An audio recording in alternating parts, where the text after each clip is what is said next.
I'm pleased to welcome Wolfgang Kinzelbach to the podcast. Wolfgang is a Professor Emeritus of Hydromechanics at ETH in Zurich, where he served from 1996 until his retirement in 2014. Wolfgang is currently, he mentioned to me the other day that he's currently working on reviewing a radioactive waste disposal program in Switzerland, so he's still very active. And Wolfgang has worked in many different aspects of hydrogeology during his career, including water quantity issues and water quality issues.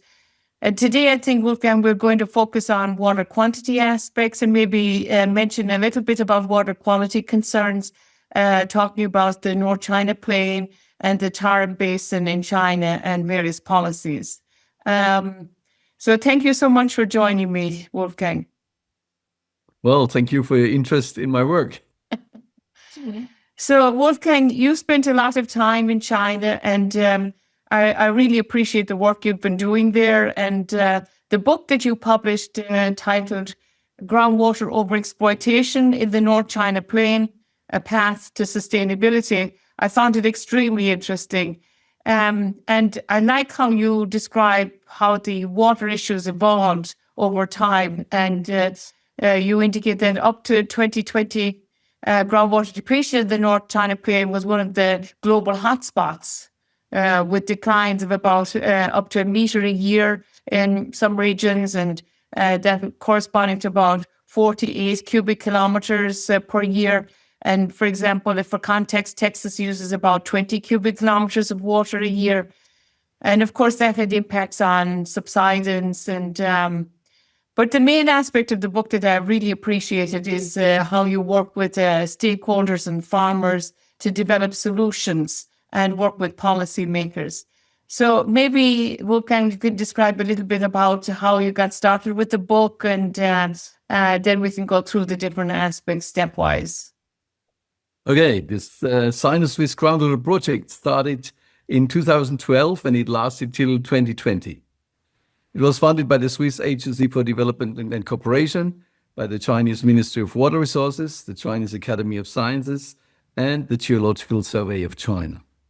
And from the beginning, our idea was to try and stop depletion in order to preserve a sufficiently large buffer of groundwater for times of prolonged drought. You know, the resilience of a water management scheme against hydrological variability is determined by its storage capacity. And aquifers are the largest reservoirs, which can bridge years, if not decades, while surface reservoirs are operating on a yearly or at most 2-yearly basis. Now, the two things most people will agree about is that climate change, as we already experienced it, is associated with higher temperatures and more frequent extremes. And to adapt to the latter, we need more storage. So that's one of the big motivations we had in our project. Now, the location was one particular county in Hebei province, Guangdao, and there we worked for these 8 years. Now, but maybe I should just say a few words why groundwater became so important in the North China Plain. In the 1970s, when the first time I was in China, irrigation was largely done with surface water, and I remember that Hebei province was complaining about water logging, salinization. The terrain is so flat that the water applied to the field just does not drain away easily. But with the electrification, the increase in crop production, more water was required, and then people tapped groundwater. And within not much time, the whole problem of waterlogging was gone because the groundwater table was going down, which was very beneficial, I must say, at that point. So people liked the groundwater. It was easily controlled. No big infrastructure was needed. You just switch on the pump and off and on, and you had to pay, of course, for electric energy, but you were still better off for your individual needs and schedule of irrigation.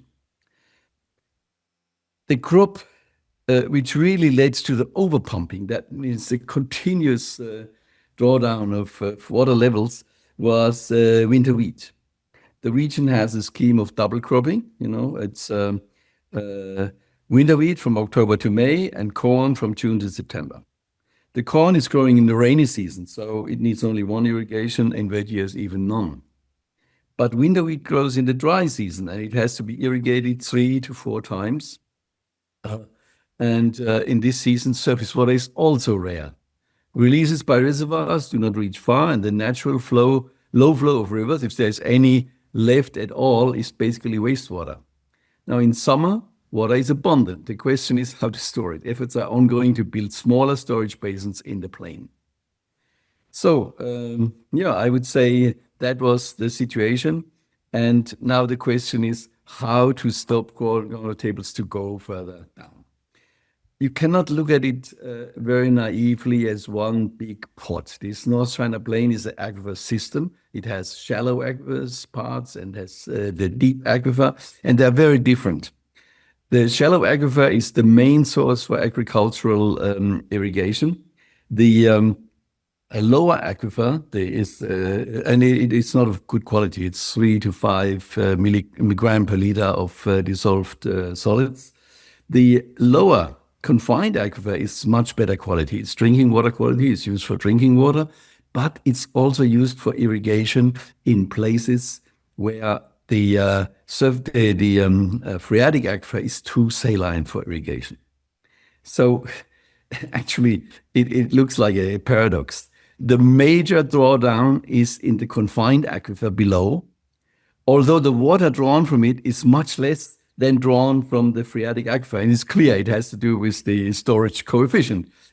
As this confined aquifer can store only little water, so with a little abstraction, you already can make a big drawdown, whereas the phreatic aquifer is not that sensitive to pumping. Okay? So, Yeah. no, that is the situation. Right.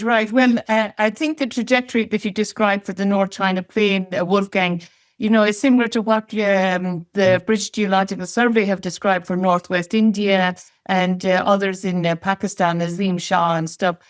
So they were using surface water a lot in the early mid-1900s. And then they had salinization and waterlogging issues in Pakistan. And then to counteract then they had this SCARP program and installing wells, but then they overexploited the groundwater in Pakistan, and now they have recharged Pakistan, so they're trying to recharge the aquifer. So it seemed like we overcorrected, and groundwater is very easy to use, as you say, and you don't have to wait for the canal supplies, and you have more control of it individually. So, Wolfgang, you mentioned double cropping wheat and maize, and the wheat being really the issue because it's grown in the dry season in the winter and then requiring a lot of irrigation water. And I was reading and talking to colleagues, it seems like China imports a lot of food now, but you corrected me that it's soybeans and meat and stuff, but still they're growing a lot of wheat and maize. Maybe you can describe the food policy in the North China Plain and, how you see that evolving. Well, the food policy is still very strict for the grains. So rice, wheat, and corn, more than 90%, rice 99%, is produced in the country and not imported. And this is quite an important policy, which is also one of the reasons why it's difficult to stop the overpumping. I mean, in general, overpumping is a hard problem to solve. Why? Because the crisis comes on the long term, and in the short term, you have gain. So it's short-term gain versus long-term cost, and these problems are always difficult to solve. So the administrator says, I will just pass it on to my successor, and the farmers cannot stop. That's their livelihood, this pumping. So you cannot ask them just to stop, and that's difficult to solve. My friend in China said, well, if people would just die from it, it would have been solved a long time ago. But that's not how it works. It's a very gradual thing, and nobody dies from it immediately. And you have to get into a certain crisis to wake up and to do something. And I think China has reached that point, and something has been done, and we see the results already. So everybody says all the aquifers in the world are going down, etc. That's rubbish. I mean, there is fossil aquifers which can be pumped for another 300 years without any problem. And there are problems in aquifers really where it goes down too low and you get to the economic limit of pumping water. But in China, I would say is the first big scale example which tells you something can be done. The overpumping can be stopped. Of course, small scale examples, we have quite a few. We have the Eastern La Mancha, we have Orange County, Monterey Bay in California. So it can be done. But on a large scale, we have not seen it, and we now see it in China. Right. So when we chatted the other day, Wolfgang, you were describing the context of the North China Plain and the types of farms, the demographics, the age of the farmers and things like that. So maybe you can describe that a little bit, that these very small farms, very difficult to make economical. Yeah, it's mainly smallholders. They have about, I'd say, a third of a hectare. I don't know how to calculate that in acres, but you can do the calculation for me, right? Well, a hectare is 2.5 acres. Okay, so we have a fraction of the 2.5 acres, maybe a third or a fifth. So that's very little. You cannot get rich on that. What you produce of this land on a year, it cannot make you rich, never, right? So this is a real problem for farming. The style of farming. And this has to change, and it is in a big process of change. Change from these small farms, which are not viable economically, to something bigger, to bigger units. When you go to these villages, you look at the farms, then you see only old people. The young people notice that they cannot become rich and they go to the city to work. So old people are there, and they're getting older because of China's overaging problem. And how does this have a future? It has not a future already due to the age of the people. So what will happen? Well, I have seen some indications of that. Well, we have also some big farms. And it happens the following way. The farmers are allowed to rent out their land for a certain amount, which is fixed, to other farmers. And this is done sometimes on a very informal basis, sometimes on a bigger basis. I know a village where the whole village put the land together to make one big commercial enterprise. And that's also something which is starting to happen. I have seen this family farms where you go for eating, etc., on the weekend. And they also take land of others so that they become self-sufficient and they can serve food and people can play in that land. So that's something which works and which made income, a viable farming. Now, the farm I would like to describe to you is a farm where they produce seed maize for the whole county. And that's also a big farm which is put together like a mosaic by renting land from other farmers. And this is the one farm where I saw really a young man working with his father, a lot of machinery. They use drones to do pesticide application. They use sprinkler irrigation. They were the ones who were really interested in our project by asking us, please measure how much we pump. We want to know whether we can save. So this is the future. And the future is even looking a bit more, I would say, technological. The modern farmer in Switzerland or in the US, this is a guy who is an engineer. Has not this image of a guy who stands in the field and digs in the mud, right? He looks at the weather report. He has it in his computer. From the computer, he steers his center pivot irrigation. Maybe he does even better, what we call precision agriculture. He only puts the pesticides where he can notice with this drone that the bugs are eating the leaves.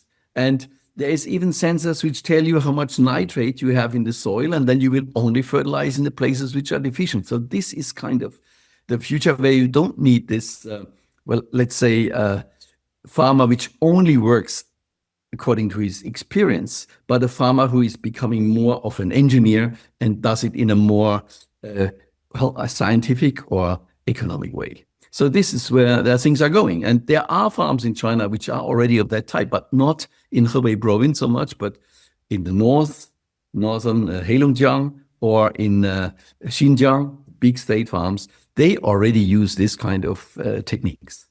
Right. Yeah. I mean, it's fascinating. And, I grew up in Southwest Ireland and visiting there last fall, some farmers, and they were taking photos of some problems, health problems they had with some cattle, and looking up an AI to figure out what was wrong with them and everything. So I think this image of a farmer that needs to change, and maybe we will get more people into farming.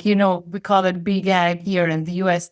And I've been to conferences in Nebraska, the Doherty Water for Food Institute, and they bring in farmers to talk about it's a big economic enterprise, And so they have the big tractors, and they can be watching videos or listening to books or whatever while they go through the fields and all of this sort of thing. So it really and the automation, and the automation is also necessary because of the lack of young people, the lack of workers in the future years. So it comes at the right time, I would say.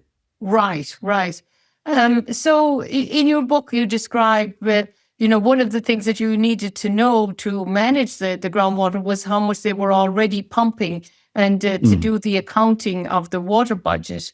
Exactly. So maybe you can describe how you were able to get the farmers to monitor how much they were pumping. Yeah, to really understand the water balance in aquifer, you need to measure not only the water tables, but also the extraction, how much water you take out. And the measurement of water tables has been done, not in a very dense way. There is a certain number of stations by the Geological Survey in Hebei province, which are even equipped with automatic data transmission, etc. But then this net had to be densified for our purposes in the county, and that was done by our colleagues in the Geological Survey. So, that is one side. The other side is, as you say, we want to know how much is pumped and how can you get that number. Now, of course, you can put equipment to put a flow meter into every pump, etc., etc.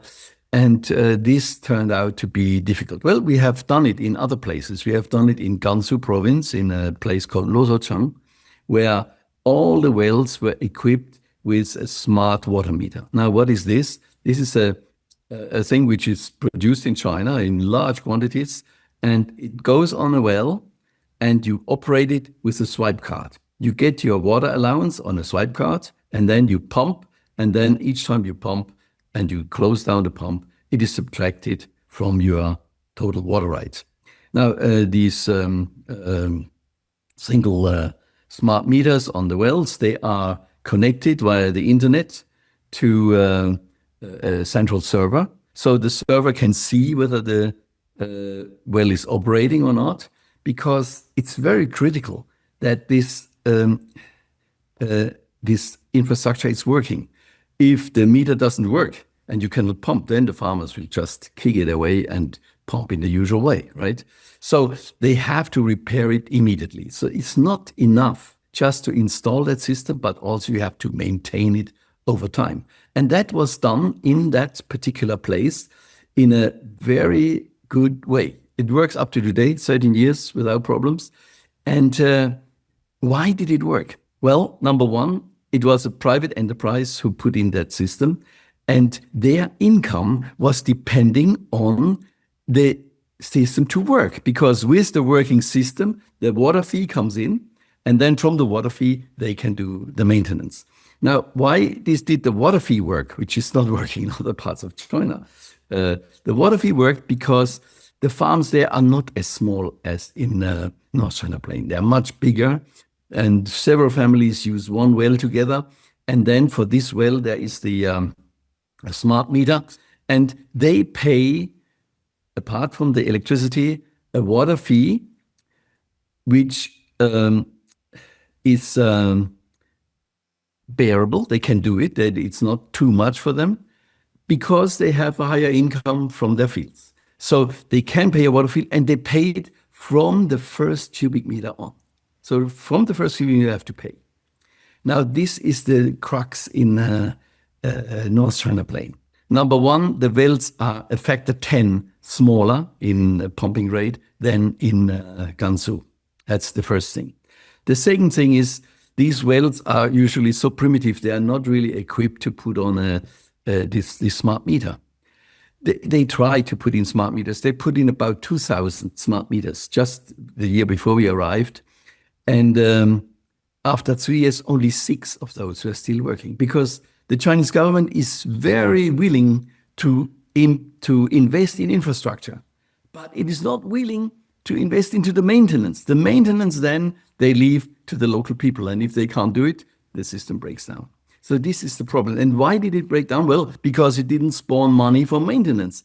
And the way it didn't spawn money for maintenance is because they could not charge the farmers money. Well, they did a lot of prescriptions, how to calculate a fee, etc., etc.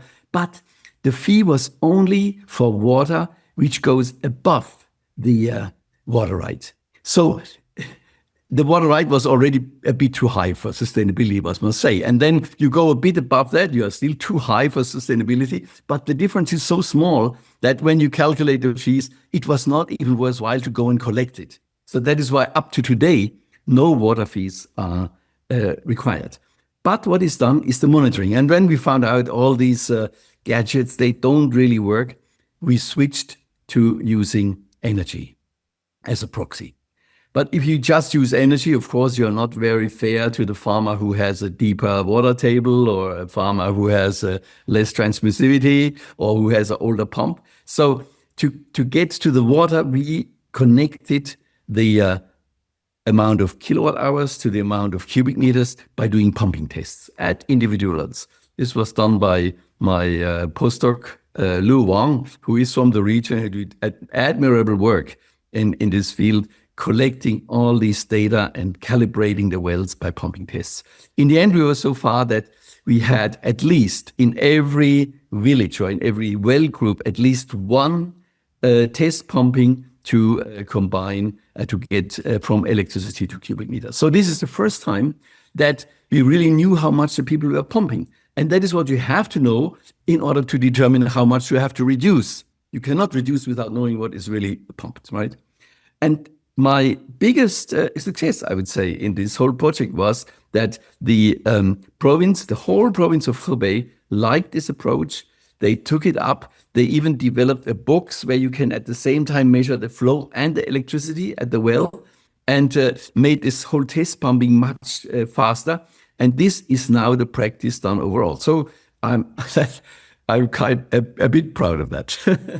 I can imagine. That's amazing because, I mean, you highlight a big issue. You know, it seems like governments and state agencies, and you know, they're quite willing to put up the capital to install different things or do different projects, but they're very slow to provide any long-term funding for maintenance or operations. I mean, we saw it with USAID in Africa, and you know, even in the US with the infrastructure law. You know, there was all money for installation and purchasing and all this sort of thing, but no operation, no funding for operation. So I think that's a general issue in many regions.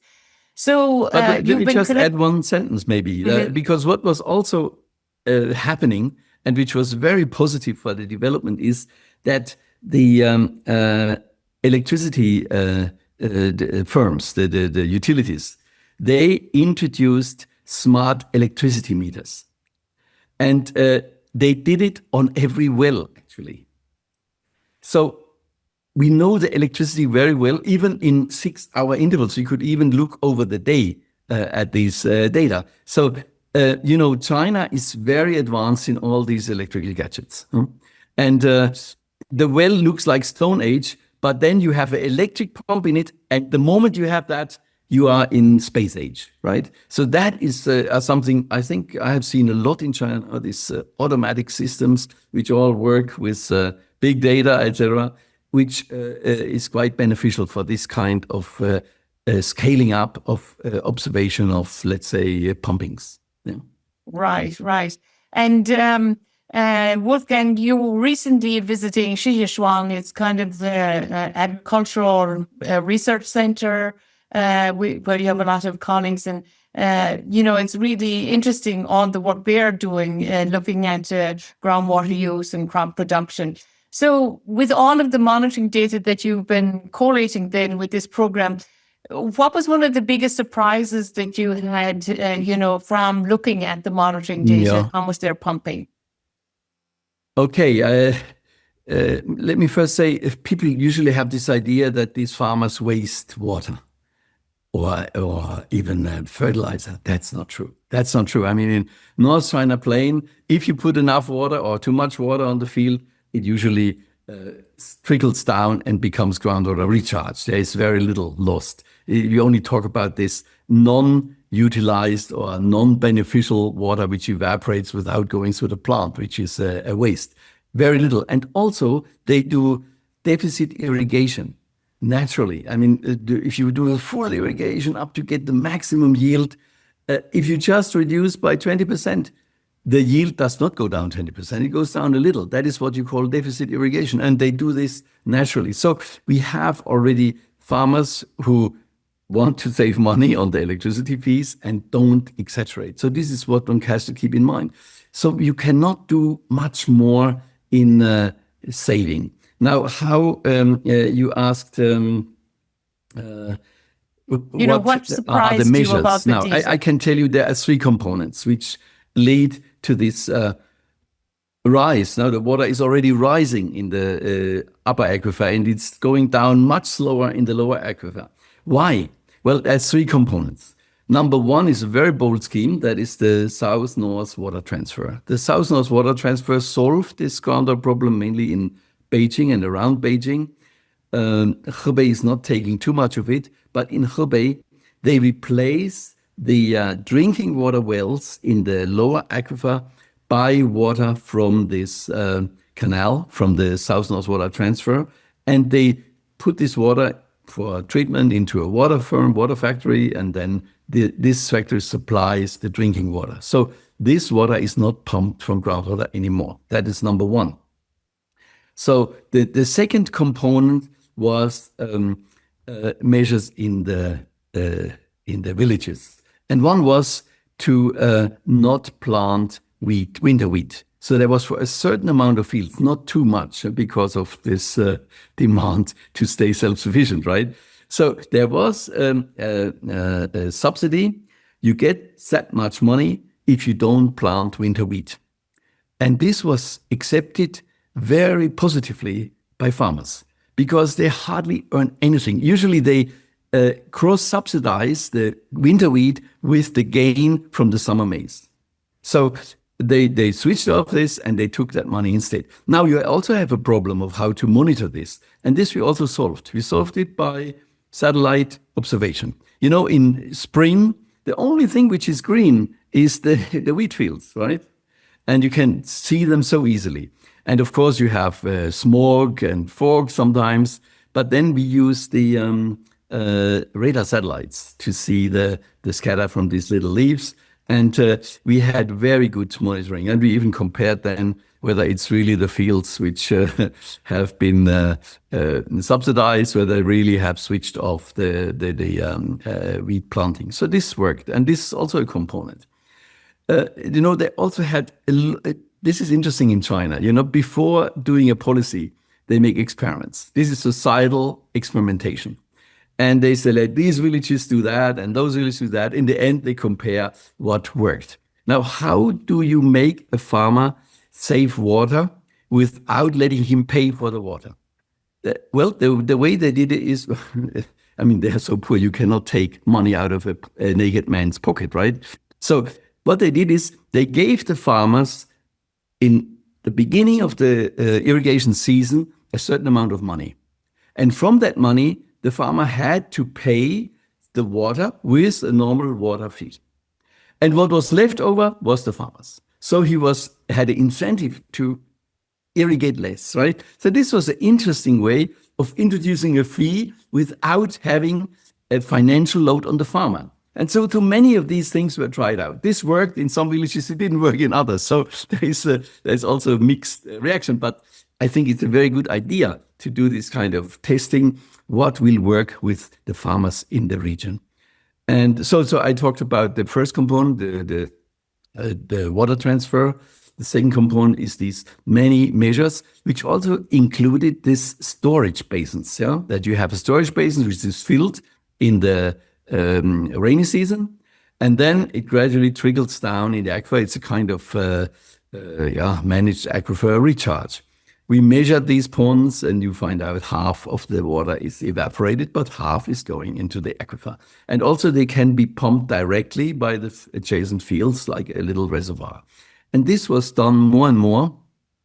And I must say it has effects in two ways, right? You have water, but on the other hand, it takes land area. And this land area is not planted, so it's also not irrigated, right? So also irrigated land has been lost to infrastructure. That also reduces the area on which you can plant winter wheat, of course, right? So these things all helped in the direction that things are going up. And the last thing, I think the Chinese weather god, he saw that people are so they're doing so well in all their efforts that he said, now I will give you a present, and he put on a few big rains in the last year. So I would say 1/3, 1/3, 1/3 is the contribution of these three things to this rising of groundwater tables in the shallow aquifer, and the further reduction of pumping in the lower aquifer.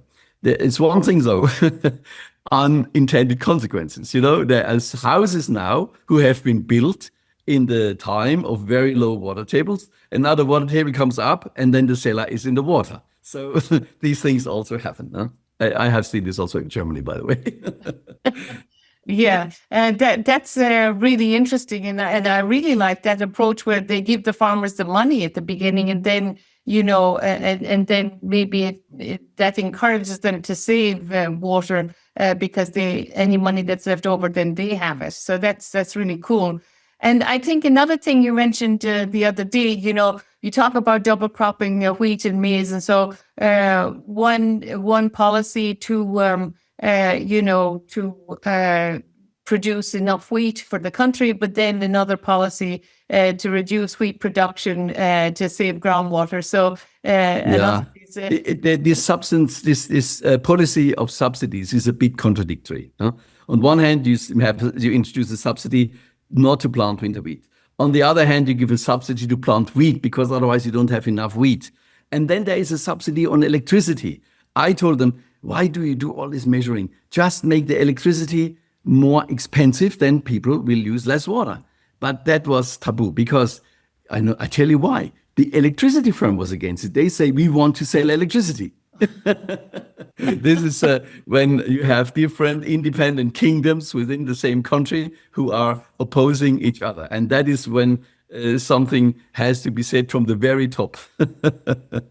And I really like how you describe, how you're able to monitor the winter wheat production, so if they say they're not going to grow it, you can see it with the satellites then if they do or they don't. So that's fascinating. But another aspect that you mentioned the other day, Wolfgang, was the greenhouses. And I noticed when I took the train from Wuhan to Beijing one time, I couldn't believe all of the greenhouses on the way, so and it's not double cropping. It's I don't know how many times they harvest those vegetables and stuff. You're right. This is when you asked about surprises I had. Well, this was one of the surprises. I was not surprised at the general pumping rate. That was, in the order of magnitude of what you estimate just by plant use, etc. And with the usual formulae. But the greenhouses, that's a lot. On one hand, the greenhouse is conserving water because it reduces the evaporation. Of course, you cannot close the greenhouse. You have to let something out because you have to let CO2 in. Sometimes the farmers have greenhouses where in winter they warm it and the off gas with the CO2 is let into the greenhouse as a fertilizer, right? Then you would not have to open it to exchange water. Then you can conserve really the water. So this is nice on one hand. But on the other hand, of course, you can grow at any time of the year practically. And that means, as you said, it's not only double cropping, it's triple or quadruple cropping. Of course, you let the soil rest in between, and that is also in the rainy season when you open the whole thing and you let the direct rain from above come down to be stored in the soil, right? So the greenhouses they have there, they're not hugely sophisticated, but they're also possibly, you said they could use drip irrigation, plastic mulching, and other things. There are very primitive ones which are made temporarily from the mud in the field, and then you put this plastic sheet over it. But there are very sophisticated ones too, where all the opening of the aeration, etc., is done automatically. And there is experiments on. This is a special thing in China, you know. And you have it, of course, in most developing countries, that you have the Stone Age next to Space Age, right? So you have all the spectrum of things, one beside the other. And they are very sophisticated greenhouses. Also hydroponics. I visited such hydroponic farms just recently, and they are very good, but they are still twice as expensive as the market outside. So the cost is still the limiting thing for that. Yeah, I think in China in general, one must say the food is too cheap. It is too cheap, but it must be cheap. Otherwise, the people in the city will make a revolution, and the Chinese government is most afraid of that. So the farmers have to suffer because they want quiet people in the city, right? And you mentioned, Wolfgang, I mean, in the US, we have these community-supported agriculture where people can get, they talk about farm to table and subscription or share the farm's harvest. And I forget, I won't try to pronounce the word in China that you used to describe that in China. So your colleagues, your friends in Beijing and stuff, do that to make sure that maybe no pesticides are used in the food or different things for food security. Yes. So maybe you can describe that a little bit. There's. I would say it's an avant-garde. Intellectual people who are mainly worried that their children are getting these pesticides and it's bad for their health. And so I know some families who switch together, who are together, and together they buy from a farmer in the outskirts of Beijing. And he guarantees that he does not use pesticides and does this organic farming. And then they get the fresh produce inside the city. I think we have that in Switzerland too. Maybe there's not so much the pesticide problem, but we want to have locally produced food, which is not transported all over Europe, causing a lot of emissions by this transport, right? So I think it's a nice thing, but of course, you look at the quantity. You always have to look at the quantity to say whether something is good or helping or not. This is the avant-garde. It's still a marginal thing in the complete market, right? But you need the avant-garde to push things in a certain direction. And this is what I sometimes lack in China, that the avant-garde is not allowed to speak out. They are too cautious, right? And you need these. The avant-garde is kind of this early sensors which look where the tendencies are and which direction things are going. And they could inform you a lot about where to go, right? So this is, I think, still... and it's for some things it works. Mm-hmm. It's a pilot testing proof of concept or whatever, And so when I was at a conference in Lubbock last year, there were farmers there talking about growing vegetables, and they didn't have enough water to support a large farm growing wheat or maize or corn, or whatever. So they're growing small plots of vegetables, selling them in the local market. And even the Huffington Foundation, we have funding from them. They are doing this in Colorado. So I agree, it's small, and it's a bit like managed Doppler recharge. These are not huge things, but maybe they help, and and maybe they're not probably scalable, to a large scale. Wolfgang, you gave a nice description of the aquifer system in the North China Plain, the shallow system, a confining unit, and a deeper confined system. And maybe, now the water levels are rising in the shallow aquifer. But what about, are there any concerns about water quality issues, with Yes, definitely. Yeah. I would say in 10 years, nobody is going to talk about this water level decline anymore. The thing is over. It's on the way of, it's being solved. Huh? But you know what happens when you have, I told you the lower aquifer has larger depression in piezometry than the upper aquifer. So the difference in head between the two aquifers has become large because the lower went down faster than the upper.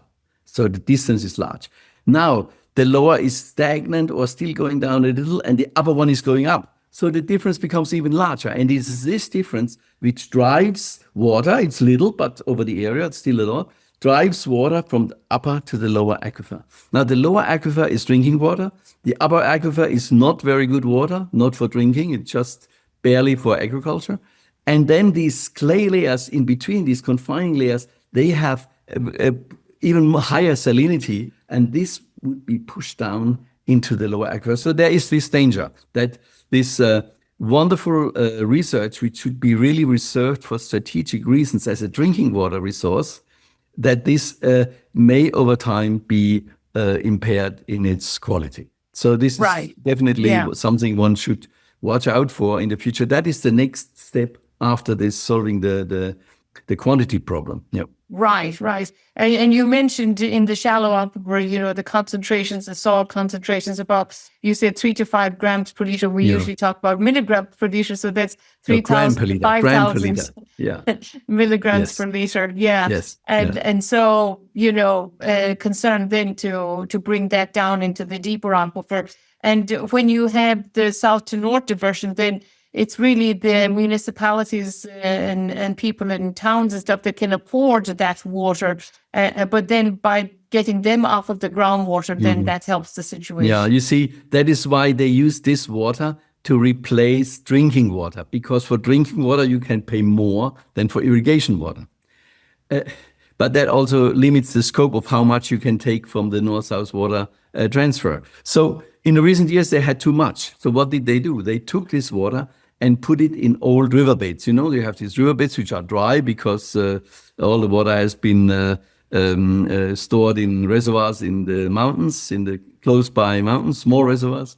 And then the riverbed is the place where you have hydraulic conductivities which allow the water to go down. Usually you have fields which on top have a very rich clayey soil. And then it's not so easy for water to go down. It still goes down. Of course, you have an aerial recharge in that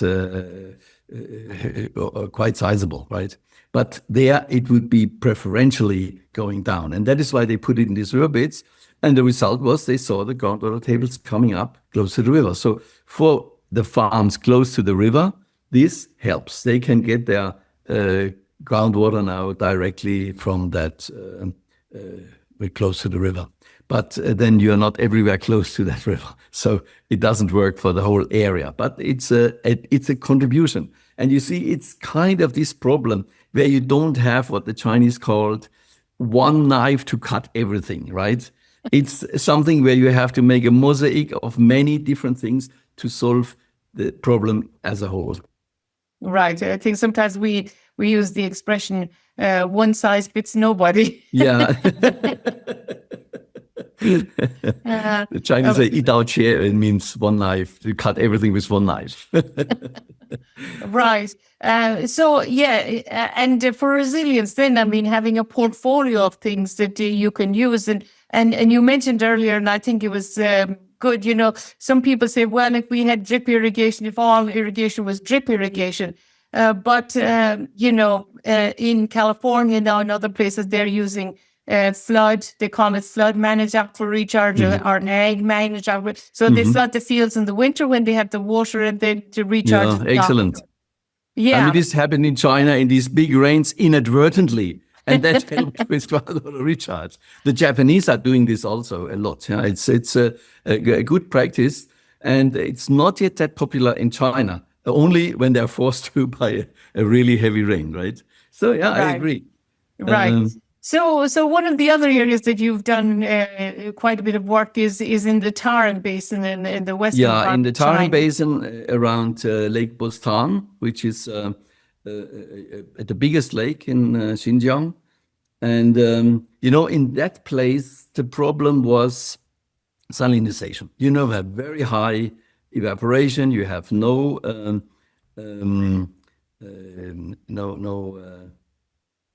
much natural rain, very little rain. And then you have to irrigate 100% everything. And then the irrigation was from reservoirs in the mountains. And if you irrigate in a desert area, what happens is the water table comes up. It comes within this 1 or 2 meters where the capillary rise will then bring the water up. And then you get these potash and salt crusts on the fields, and then they become sterile after a while. So that is what happened there.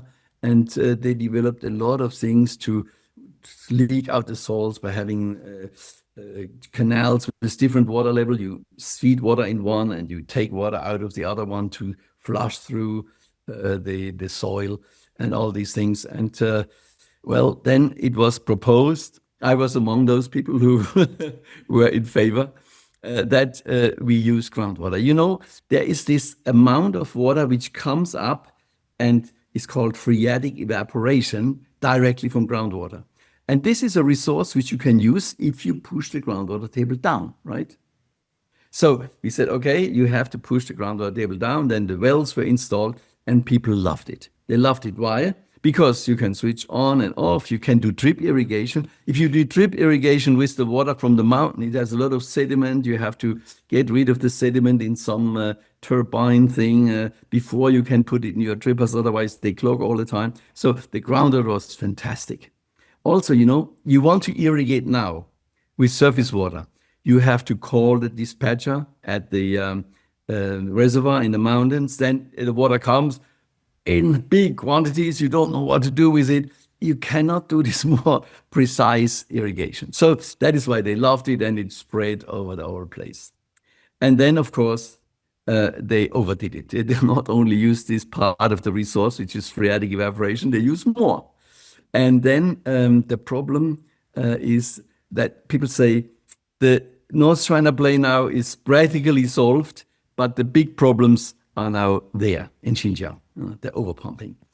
Yeah, what can one do? Well, we had a suggestion. In earlier times, there was a big movement to insulate, to make the canals watertight so that water does not infiltrate before coming to the field. And I suggested now, together with my friend, just tear that out. Do with the water from the mountains, do groundwater recharge so that people have something to pump.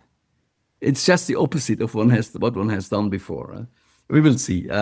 They have also to get into a real crisis so that they will solve things. I think groundwater is this problem where you have to get in a crisis, then you solve it. It's not the problem where people fall down and die. It's a problem where in the end, you run into a wall and then you solve it. So I think it will also be solved there, but it takes still some time to make it hurt enough, right?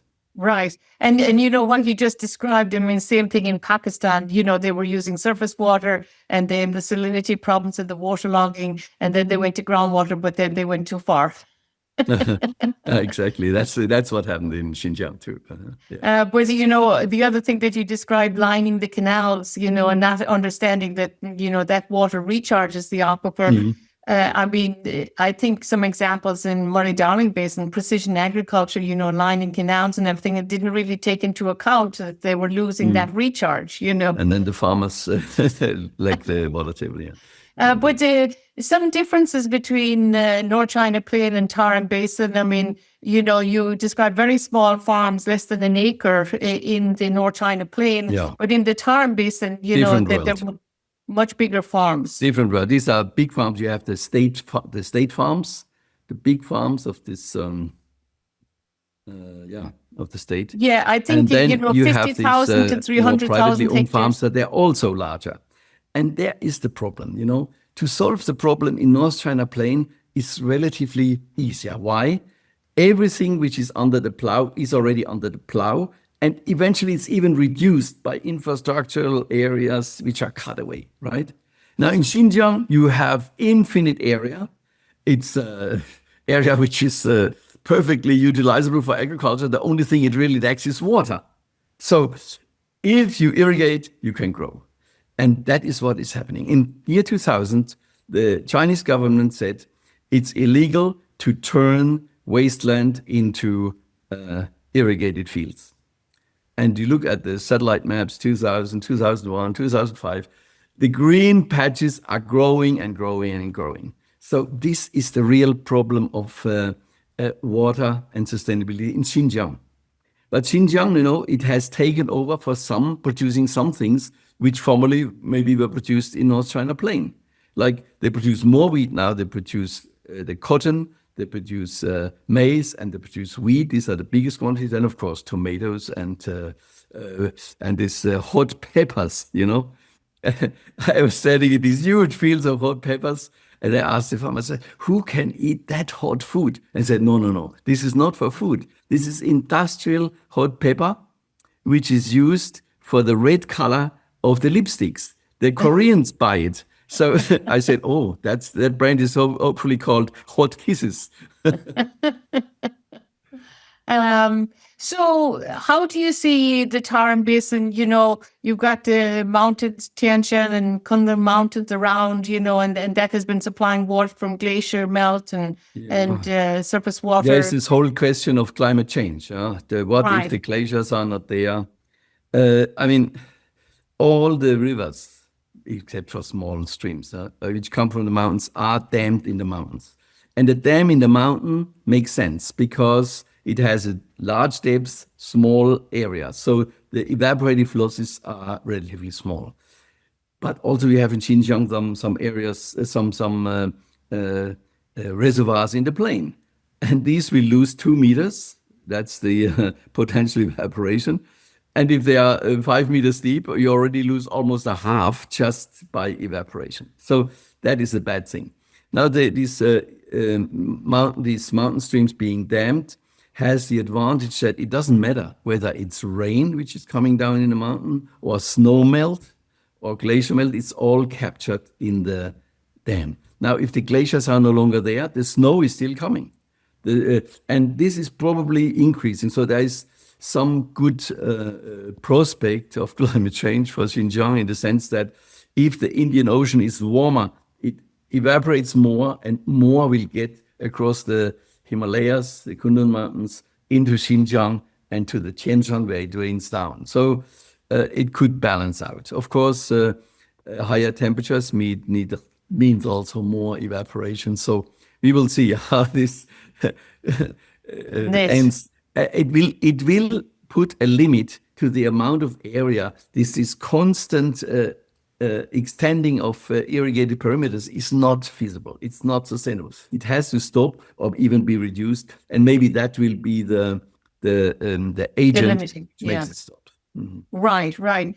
So it's really cool, Wolfgang. We can see so much from satellites these days, and you see winter wheat, or you can see the irrigation expansion. I was looking when I was preparing for this, looking at NASA images of all of the expansion of the greenhouses.